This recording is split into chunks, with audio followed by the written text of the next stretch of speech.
Kakayanin nga daw ba kaya ng drone na ito etong isang kahang sigarilyo? So meron tayo ditong sinulid pre, eto yung pinakagagamitin nating pantali. Hindi ko alam kung gagana to or kung lilipad to pre kasi ngayon ko lang to gagawin. At sigurado ako pre, pag gumana to, napakalaki ng may aambag nito dito sa ating lipunan. Kasi pre, pag gumana tong invention natin na to, may instant utos na kaagad tayo. So less hassle na kapag magpapabili tayo ng Yossi. Okay, at dito sa pinakaunang lipad, inabot kaagad tayo ng yawa. Dahil yung sinulid pala ay nahihit-hit nung LC. Kaya nangyari, boom. Okay?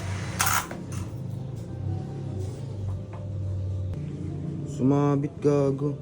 Inabot na nga ako ng halos 5 minuto sa pagtatanggal nitong sinulid na to. Dahil kung saan ito sumuot at hindi lang pala isang LC yung nasabitan. Kaya talagang napakayawa ang inabot natin ngayong araw. Pero isa pa, testing pa natin, di pa naman sira. Ginawa ko naman dito pre, hinawakan ko na para sigurado na hindi mahihigop yung sinulid.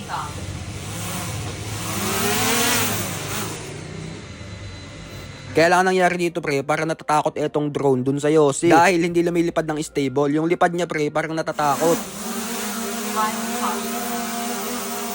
Medyo hindi pa ako masyadong komportable sa lipad nito na ganito pre, so hindi pa natin to pwedeng dalhin sa labas. Kasi nga nadedetect ng sensor na itong drone yung sigarilyo. At possible na kapag pinalipad ko to sa labas at tumaas na yung lipad nito, posible na mag-iba-iba yung direksyon ng lipad nito. Kasi nga pre, natatakot yung drone dun sa nakakarga sa kanyang Yossi. So siguro, testing natin na naka-tape. Baka naka-tape siguro. Testing naman natin pre na naka-tape para medyo maging komportable yung pakiramdam nitong drone. Ang gagawin ko saan dito pre, sa taas ko ilalagay yung Yossi para talagang pasan-pasa niya. Kaya lang nasasabitan ng LC kaya sa baba ko nilagay. At matapos yung halos 2 minuto na paggagawa ko nito, dito na natin malalaman kung gagana ba talaga to.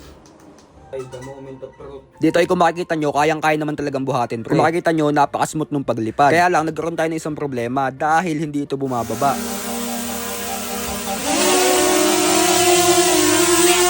Kung makikita nyo, talagang nag-overheat na yung makina nito. Talagang napakalakas na ng tunog. Kumbaga sa motor, nakasagad yung silinyador tapos naka-clutch.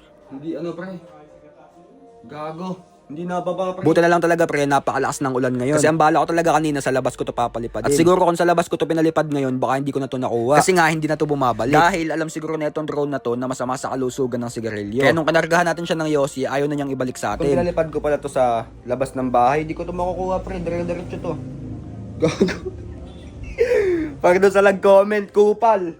Di kaya kaya naman guys. Kaya naman yung buhatin yung isang kahang Yossi. Ang problema, hindi na bumababa pre, dire-diretso. Yoko na, putang ina. Sayang, mahal dito.